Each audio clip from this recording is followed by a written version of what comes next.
চট্টগ্রাম জেলা আইনজীবী সমিতির সদস্য অ্যাডভোকেট সাইফুল ইসলাম আলিফকে এই ইসকন সন্ত্রাসীরা অত্যন্ত নৃশংসভাবে হত্যা করেছে।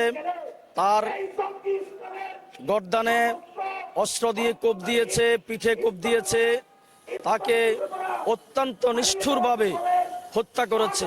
আমরা এই হত্যার বিচার চাই এবং হত্যাকারী কারা তাদের ভিডিও, তাদের ছবি ইতিমধ্যে সামাজিক মাধ্যমে এসেছে। তাদেরকে অবিলম্বে গ্রেপ্তার করে আজকে আলিফ হত্যার প্রতিবাদে আমাদের এই প্রতিবাদ সমাবেশ। এই প্রতিবাদ সমাবেশে আমরা দাবি করি এই আলিফ হত্যার সাথে যারা জড়িত আছে সন্ত্রাসী সংগঠন ইসকনের সকলকে গ্রেপ্তার করতে হবে। যদি অবিলম্বে এদেরকে গ্রেপ্তার করা না হয় তাহলে আমরা আরো বৃহত্তর কর্মসূচি দিতে বাধ্য হব। আজকে 2 দিন আদালত বন্ধ আছে।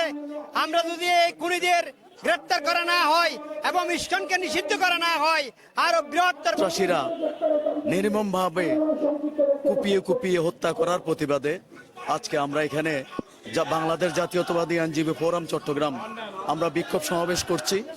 আমরা অবিলম্বে এই আলিফ হত্যাকারীদের দ্রুত আইনের আওতায় এনে আমরা দৃষ্টান্তমূলক শাস্তির দাবি করছি।